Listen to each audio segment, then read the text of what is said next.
Welcome to Music and Medicine on Monday, a collaboration between the School of Music and the College of Medicine here at the University of Iowa.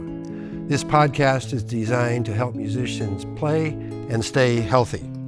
This video is supplemented with more written detail on the Iowa Protocols, which is a free medical website that you can resource at the QR code or the website address that is displayed. We're coming to you from the recital hall at the beautiful Voxman School of Music in Iowa City. My name is Harry Hoffman, and I'm a physician at the University of Iowa. Our featured guest performer today is oboist Lauren Carley. She's a senior at the University of Iowa School of Music, pursuing a Bachelor of Music in Oboe Performance and also a minor in Business Administration. And maybe with that, we can start, Lauren, with you just talking about your inspiration for wanting to come to the position that you're currently at. Yeah, I first picked up the oboe when I was going into the fifth grade. There was all the instruments for the band and orchestra set out in the fifth grade middle school cafeteria. And I tried them all out and decided I was most drawn to the oboe. And since then, I've had a lot of great experiences in music. And going forward, as I graduate, I would like to work in the arts administration as in the education and community engagement field. Great. Maybe we can discuss that field a bit more in the course of introducing Dr. David Cizak, the oboe professor at the University of Iowa, who also leads the Music Industry Studies program, which maybe he can explain that a little bit. So music industry studies is the ability to have students who study music or arts or any aspect of that world and know it's okay to make money, it's okay to be a professional in the world, and though practicing in a practice room is really important, sometimes we have to practice our interview skills, speaking on a stage in front of people. And so I help students find their individualized success, because every student, every single one of them has a different idea of what they want to do and what it means to be successful. And so I've designed a curriculum around that, so that every individual has that unique attention and that can push them in the direction of their success. And so being able to foster that at Iowa is something really meaningful for me, because not only is it exciting to teach oboe, but be able to help the hundreds of students around us and across different departments to help them find their success, because oftentimes it's intertwined with music and the arts and everything that makes them excited.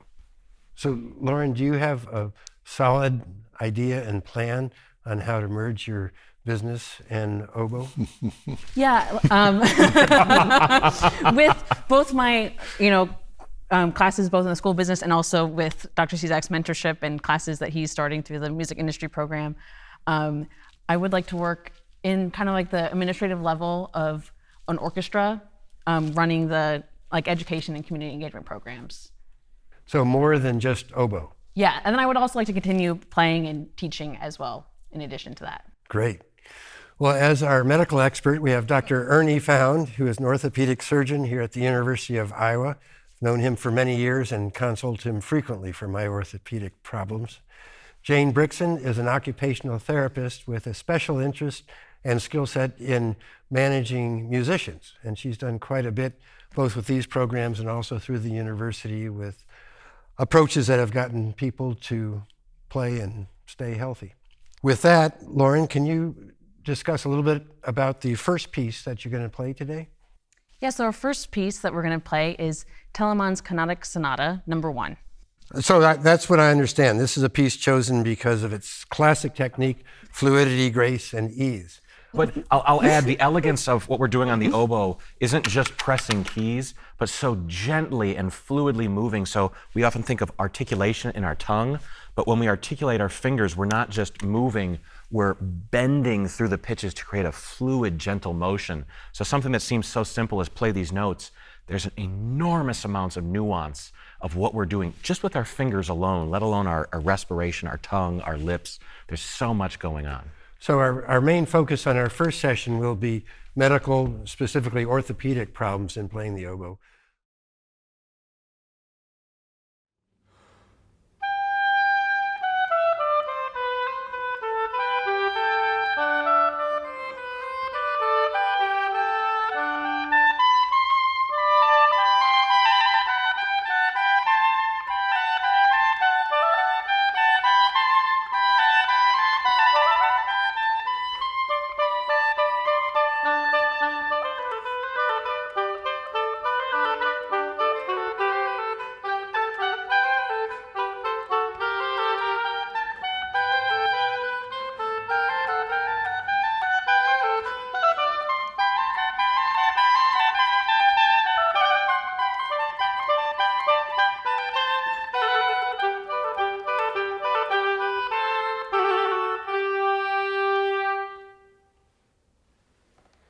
Spectacular.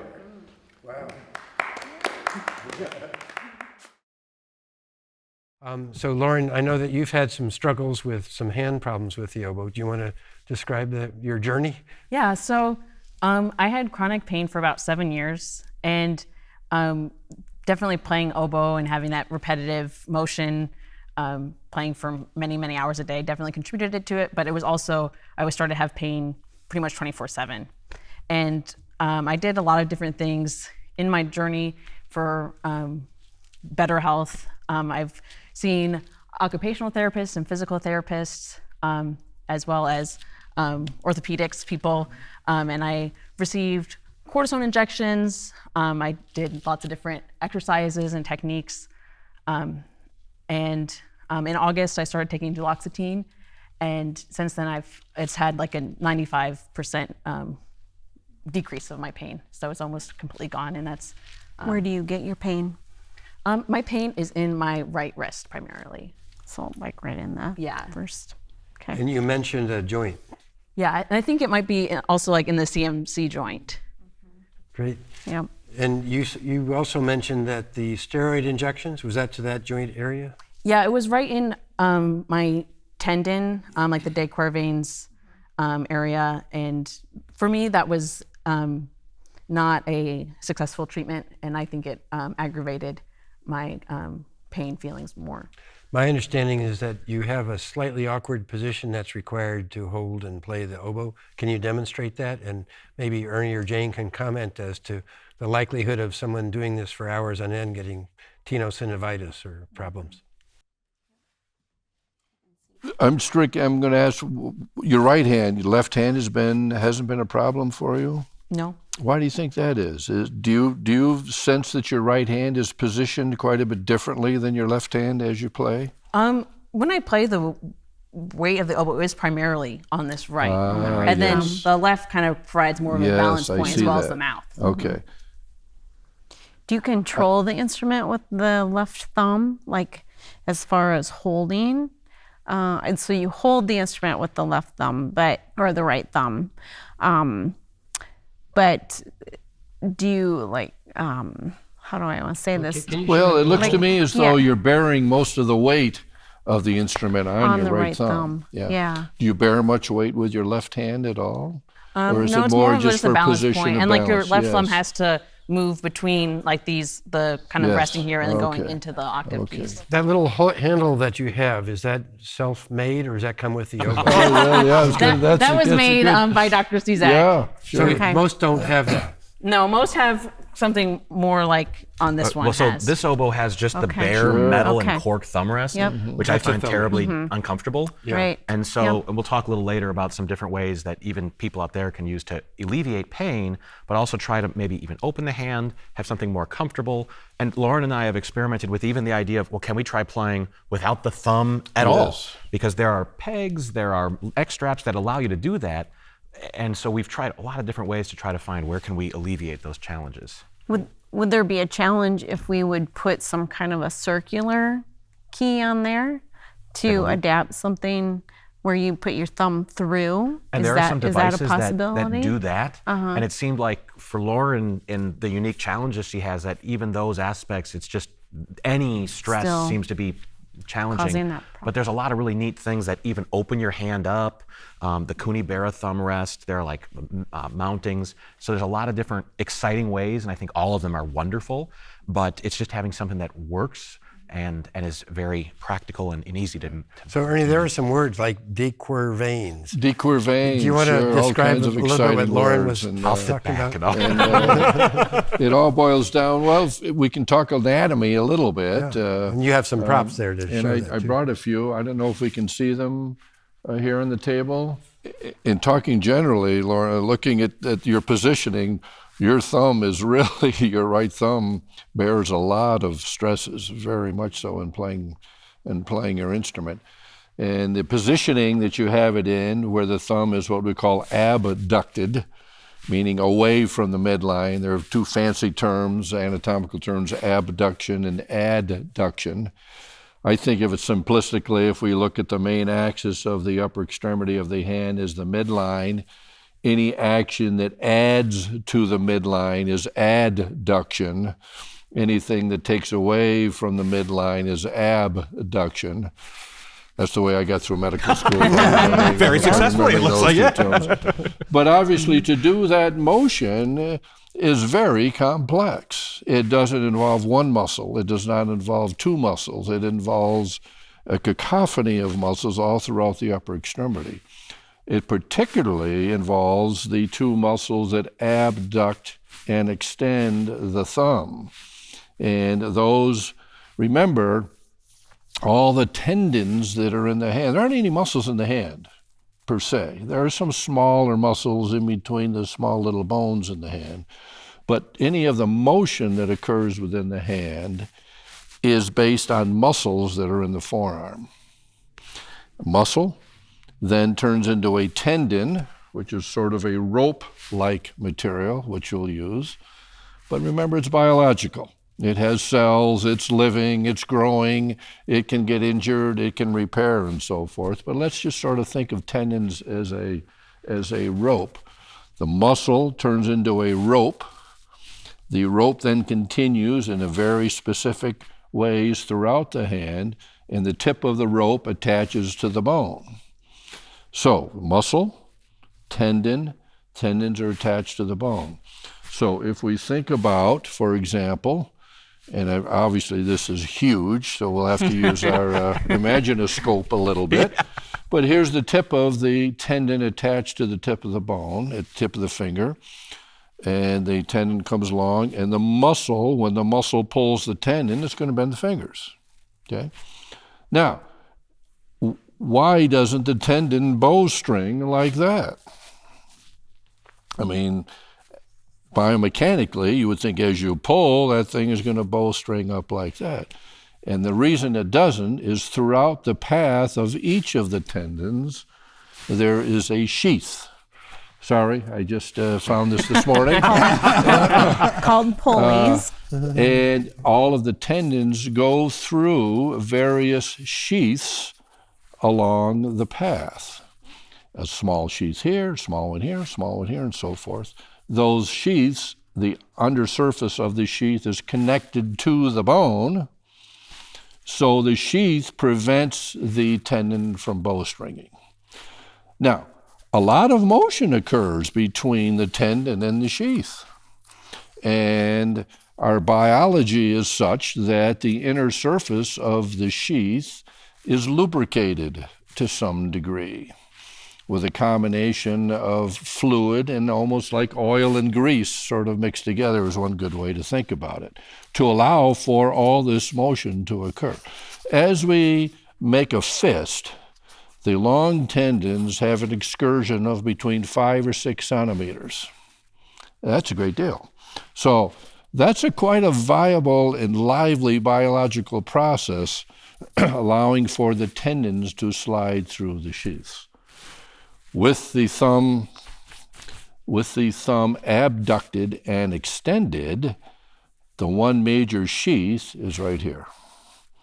And as that can be repetitively moved, and if the tendon goes through the sheath and there's a bit of an angle to it, what has to happen as that begins to move, the tendon starts to get a little bit irritated.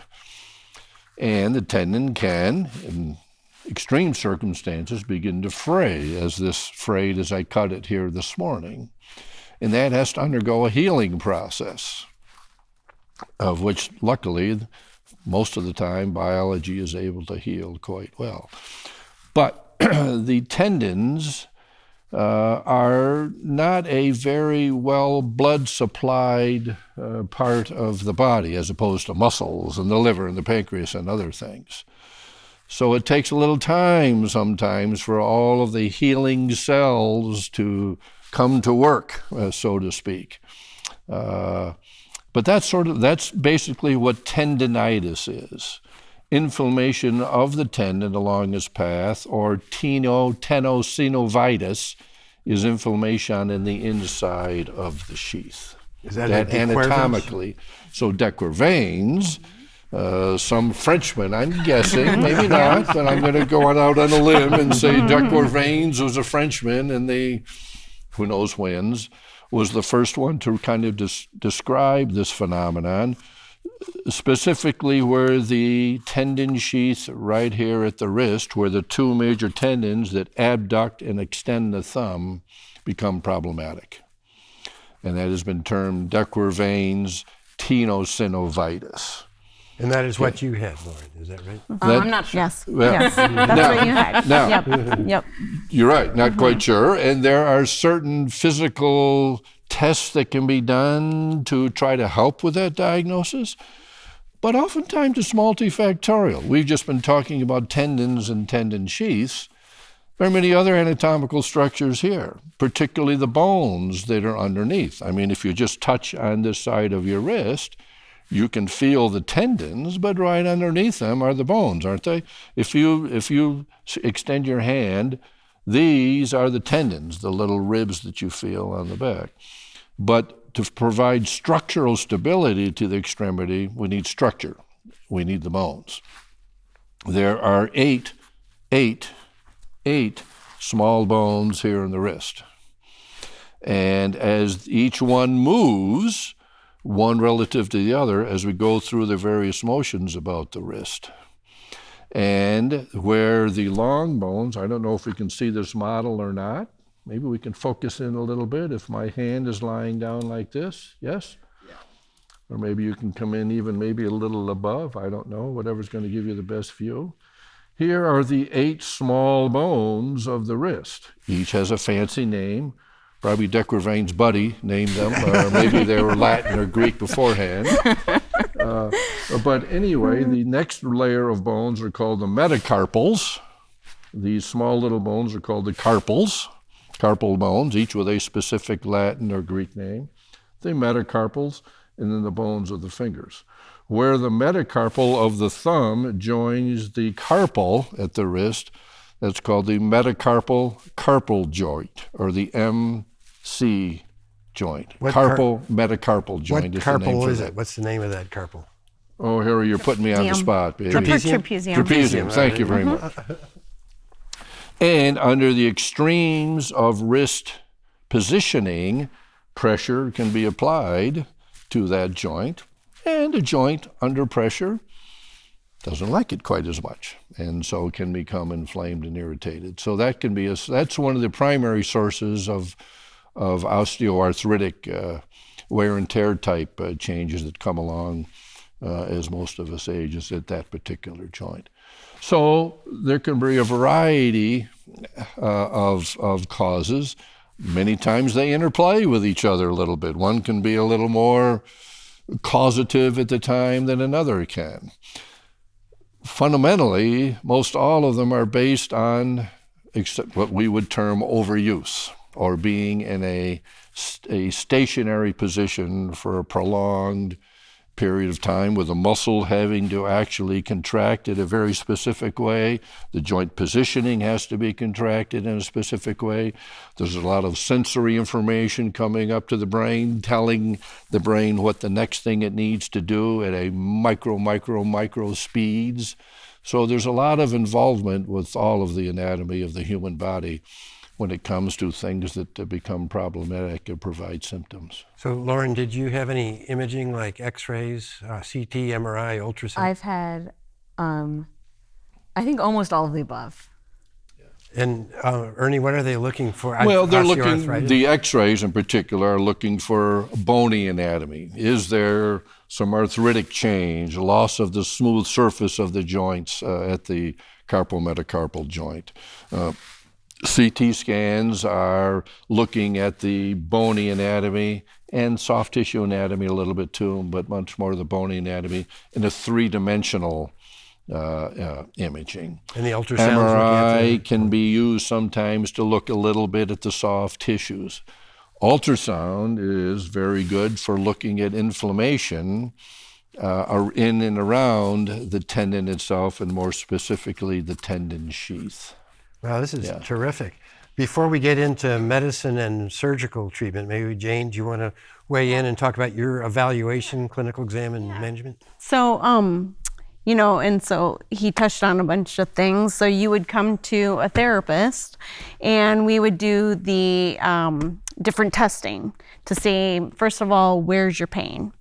And then we do the distinguished tests, like one of them for the de Quervain's is the Finkelstein's test. So we'll have you do something like that and to see if your pain is elicited through that first dorsal compartment. And what's the maneuver? You're putting your thumb in So between you're putting fingers? your thumb down and you're wrapping your fingers around it and you're tilting down. And if you get pain there, that a lot of times determines whether that's a de Quervain's type thing. So then we also, if you have somewhat pain there, but not a ton, we may go into what we call a grind test, which would be to determine if you're getting that CMC arthritis or that joint, the carpal, metacarpal joint is maybe grinding, or the tissue between the trapezium carpal bone and the metacarpal, if we're losing some tissue there and you're starting to get a little bit of a grind in that joint. So what do we do from that point? We determine, as the tenosynovitis is determined, we want to rest it. One of the things that you can do is rest it. And so as a hand therapist, we can make you splints. We can do, which one of the splints would be like a thumb spica splint.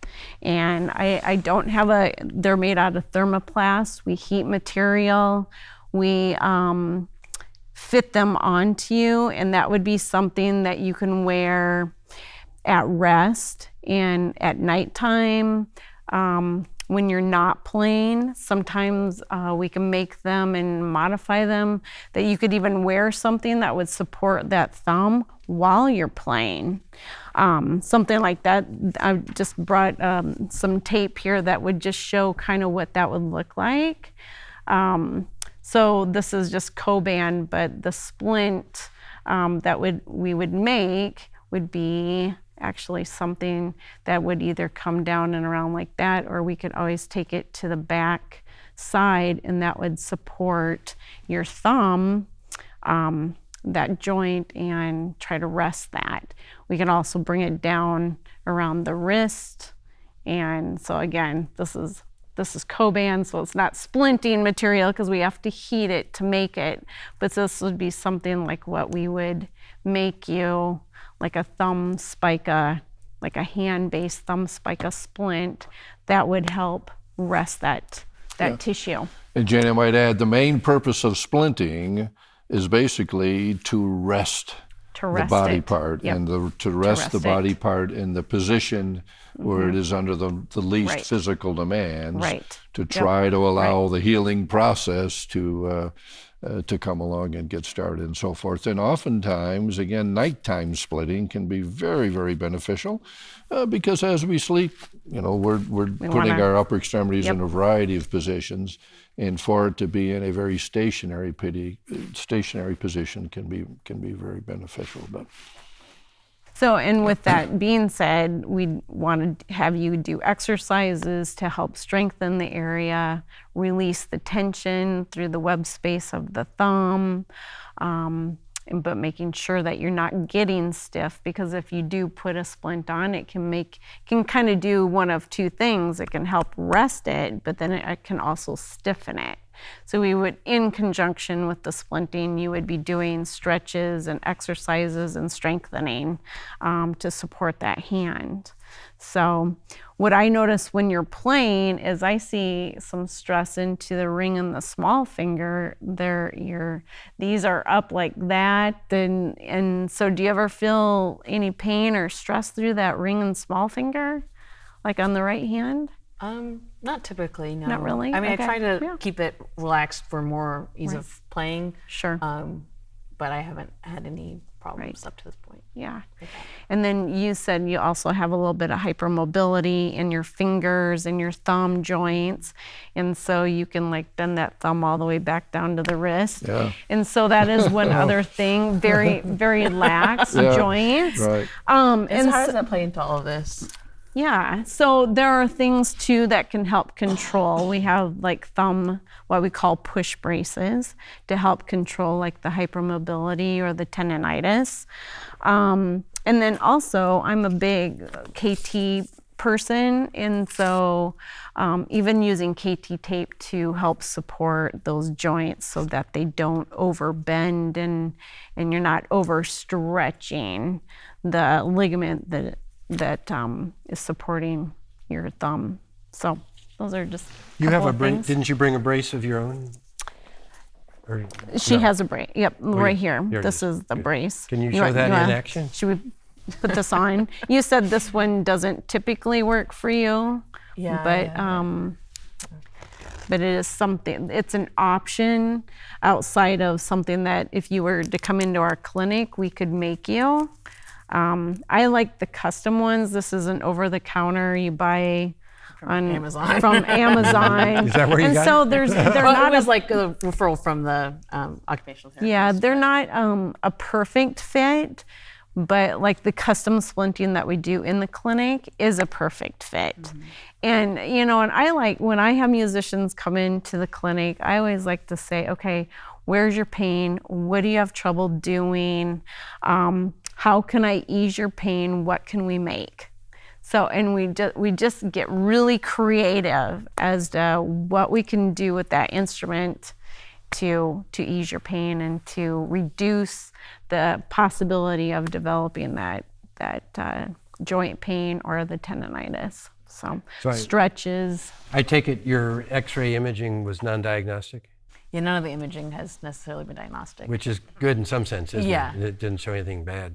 And so you mentioned that the steroid injections didn't help. Ernie, you want to talk about steroids injections? Sure, a or little systemic? bit.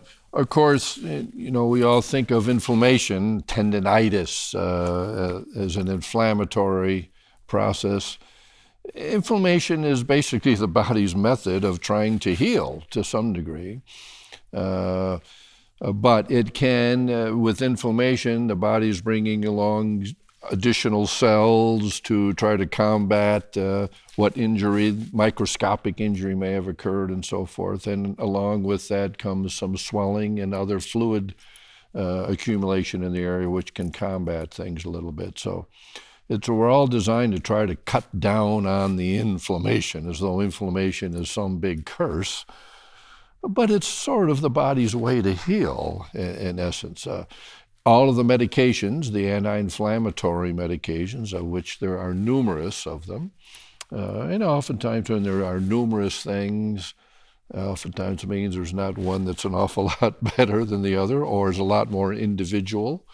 But they're all designed to slow down or cut down, at least more acutely, on the process of inflammation. Those are taken orally for the most part. Aspirin, ibuprofen? Those types of things? Ibuprofen, Motrin, naproxen, naproxen, all very similar for the most part. The most direct way to flood the anatomical area with a strong bolus of inflammation is through the injections. And the cortisol or cortisone type of an injection, which is a stronger anti-inflammatory, usually delivered right to the focal area to where relatively acutely cut down on some of the inflammation. So that's usually reserved for it. My pain is there all the time. I can't, no matter what I'm doing. I'm in need of something to really try to hammer it down quickly. So that's where the injections come into play. They can be very beneficial, and they can be either short, their effects can be short or can be long. A lot depends on what the underlying process is and what state of affairs the underlying process is in. Can they be injurious? I suppose they can be injurious if they're placed in the wrong place, but that's where a little clinical acumen comes into play or so. For the most part, it stays fairly local, so it's not systemically going all over the body and so forth. How about surgery?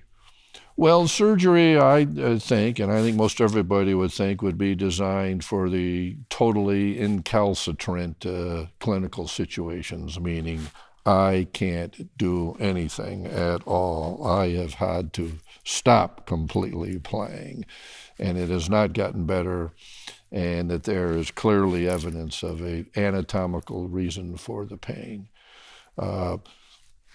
There is a surgical procedure relative to Decour veins. It's a fairly straightforward one. What do you do surgically in that clinical situation? You essentially come in and lance the sheath and allow the sheath to spread a little bit more to provide more room for the tendons to glide. But it should be reserved in the most recalcitrant of situations, in my mind.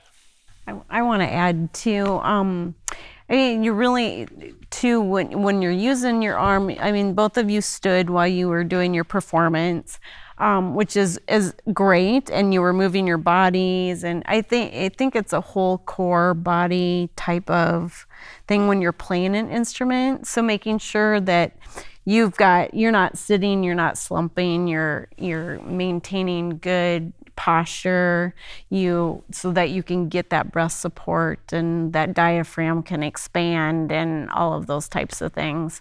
And then also with playtime, are you practicing for 3 hours, or are you practicing for an hour and resting and then going back to it, and just kind of having those practice times so that you don't overstress those areas that, doing too much at once. So David, you have some insight with some exercises you developed. You talked about something called the Alexander technique. Yeah. Did you want to weigh in? And I'd love Lauren to talk about her experience. When I was in my master's degree, I started taking Alexander technique lessons. And there's many different kind of forms, like of a Western approach to something that's been done in the East for a long time. And one of them is kind of understanding the use of the body, even how we speak about it. It's like non-doing instead of saying relax, because sometimes we relax. And so Lauren has taken some lessons, and why don't you talk about your experience with Alexander technique? Yeah, so a year ago, last spring semester, I took a class through the university, Department of Dance, all about Alexander technique. And it's kind of like Dr. Cizak said, having like the most efficient use of the body. And I found that helpful for like releasing tension, both in oboe and also just daily life. Like a lot of Alexander technique lessons, like how do you walk? How do you stand up from a chair? And one of the practices that I continue to do is kind of just laying on the ground and kind of thinking about my body and kind of letting it release into the floor. And I could do a quick demonstration. So if somebody gets up out of their chair and really works hard, not much good is going to be coming of that. And so they'll train you how to maybe lead with your head and kind of move forward as you walk. Or I like to demonstrate to students the change in my voice if I compress my spine really far down here and I were to walk around and talk. And they'll work with us to kind of help us expand our spine, broaden our shoulders, be able to understand the way that we respirate and how we vocalize.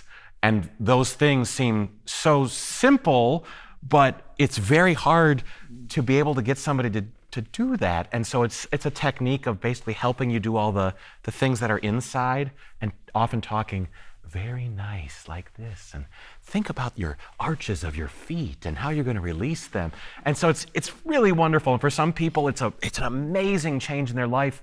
I often walk around like the grocery store, and if I see somebody walking around like this, I'll think, man, they really could use an Alexander technique lesson, because this feels weird to them, but this feels normal. And so it's kind of helping us see our best self, and it's really exciting. And how about the exercises that you've developed? So oftentimes I'll work with young students of all ages, and oftentimes they have very typical problems that deal with their wrist, thumb, and elbow. And so I came up with something that it's very simple, but my goal is that any wind instrumentalist or any person that uses their wrists can communicate clearly and simply.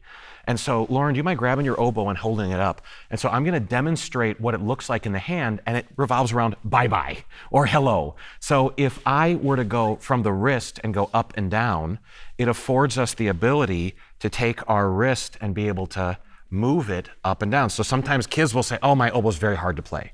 But if I can get them to say, okay, bye-bye from the wrist, all of a sudden, oh, well, I could be here. The second one is a very fancy hello and goodbye. Hello. And so this allows us to rotate our wrist kind of like a squid that's trying to get away. But the idea is sometimes students will be playing from this side or, oh, my fingers are so flat. Well, if you can rotate the line of your wrist so it's more like a typewriter, it affords you the ability to be much more efficient on the instrument. We have the wave, we have the rotation. Oftentimes, I've seen this so often in Iowa, I called it like the Iowa wrist or something like that, because so many students were having a problem of moving their wrist back, which looks very painful and problematic to me. And I say, why don't you try moving that? Oh, okay, we can get that. And the final one is bye-bye with the hands, because it affords you to go from flat fingers where you have all this tension to being able to rotate or move your hands in. It curls your hands, trying to get, again, that efficient motion rather than putting pressure and locking down and really inefficiently hitting the spots. So these exercises we'll be putting on the Iowa protocols. They'll be in written form on the web. And the two final ones, the next one's the most important to me. It's because so many students, when they play oboe or wind instruments, they lift their thumb up and activate all of these muscles. And I go, oh no, please. Because I've had to be careful. I've gotten older because I can't demonstrate these impractical things or else I'll hurt myself. And so what I say is if you can drop the oboe on your thumb, allow your body to receive the oboe without firing your muscles up. By doing that, it's trying to disengage the muscles and just use your tendons and holding, and then move your hand as if it's soft like cotton candy. There's a wonderful conductor I studied with, and he said, you can conduct like you're grabbing cotton candy. And I want our hands to be that soft and gentle, even if there's pressure put down on our thumb. And the final one, which some people play with their elbows out and some people play with them in, but oftentimes students are stressing and kind of tightening the upper ventricles of their lungs. And so instead of saying, relax, and having them tighten up, I'll say, can you put your elbows on vacation? And suddenly they just go down and relax. So just some different ways to approach the movement of the hand, disengaging the thumb so that you're not firing it up, and then having some different thumb rest components that allow us to have the oboe change for us. But I've had immense success, if not then the technique of using, but having an openness to mental and physical health. So a student who those things don't work completely for, it allows them to say, well, I'm gonna find what works, and feel really empowered to say, my health is important, and I'm going to take that, whether that's a therapist or a physical therapist. It's really important to have that. And so I'm super proud of Lauren. I've known her for a long time. And so to be able to have her have that independence and strength to say, yeah, I'm gonna get that, I'm gonna try to get better, instead of, no, you have to stop. Well, maybe not. That's fantastic. Well, you have an opportunity for free medical advice with Jane and Ernie here. Do you have questions for them after our discussion today, or did we cover most things? Do you have a question? I have a quick curiosity. I saw you nodding when I did this, paste the oboe on the thumb. Yes. What is your take on this observation of, I'm going to try to disengage my thumb so that I instead can release the oboe onto it? Well, I think what you're doing is you're starting out with your thumb and in its most anatomical position, not one under stress right away, and bringing the oboe to the anatomical positioning of the thumb, which is going to mean it doesn't have to be at an acute angle, and your tendon doesn't have to be like this and rubbing up against the edge and so forth. So that makes sense to me, is start off with the thumb in an anatomical position, bring the instrument to it. Now, it's going to vary a little bit. If someone tall like me is playing the oboe, I might need get an extra long double reed or something like that. But within the constraints of that, bringing the instrument to the regular normal anatomy makes sense to me. And we have too some of the exercises that you mentioned, the stretching, the wrist extension, the flexion, we call it radial ulnar deviation, pronation, supination with the forearm, and then even like elbow stretches and all of that. We have things that we can put online for that too. Good, we should do that. And it's my understanding it's not just keeping things moving, but by having things moving, the synovial fluid is made more abundant and dispersed to a greater extent. And the body's able to respond to its presence a little better. Yeah, and so that's mentally something that makes me think, it's not just moving things around, you're making more synovial fluid and helping yourself. And I think we have to always keep in mind that we look at anatomy and we think of bricks and mortar. There's so much more to the whole system as to how it works. I mean, the nervous system is exquisitely, obviously, involved with everything. I mean, as we're holding our hand doing things, there are rapid impulses going up and down our whole of our nervous system, telling us what position our body part is in and what you need to do next to play your B flat and then go to your F flat and maybe or your H natural positioning or whatever. So it's a very elaborate system, and the nervous system gets involved with that as well, and how how the nervous system handles all of that influx of information. And it's interesting to hear with the relaxation techniques are very important because, let's face it, the impulse telling us to plug this little hole starts here and goes through the nerves and down and through the muscles and everything else, all with the nervous system involved with that. So maybe where the it's a complex interarray, luckily for us. And I'm going to have you guys do just a couple exercises if you can before. And these are for the fingers, okay? And we call them tendon glides. And Ernie was talking about how the tendons come, you have your muscle and then you have your tendons and ligaments. So this is just a really good exercise. So you start out with a hook position, okay? And then you go to a fist, and then you make your fingers all the way long to the palm and back up. And we call those tendon glides. And that's a really good exercise for those fingers. Take yourself through like a set of 10 before you get started. And again, we can put something like that on the exercise program. And then the thumb too, doing what we call opposition to each of the fingers, gliding down each of the fingers to stretch that thumb out. Okay. Should you warm your hands or ice your hands at various times in the process of doing those exercises? I mean, you can always warm your hands before, and that kind of gets everything, the blood flowing. I don't think I would ice unless you have inflammation, maybe. I would only consider icing afterwards, perhaps, particularly if you've I don't know, had a long streak of practice and you've got to get something and you perform, and putting some ice is a very good retardant of the inflammation process going to the area that may have been under stress. So icing I would reserve for maybe afterwards, particularly if you're in the middle of a rather symptomatic period of time. Great. Well, Jane, Lauren, David, Ernie, thank you for a great performance and discussion with the presentation. Additional detail regarding this and other episodes of Music and Medicine on Monday can be accessed by visiting the Iowa protocols through the QR code displayed, our web address, or simply by searching on the web for Iowa Protocols, Music and Medicine on Monday.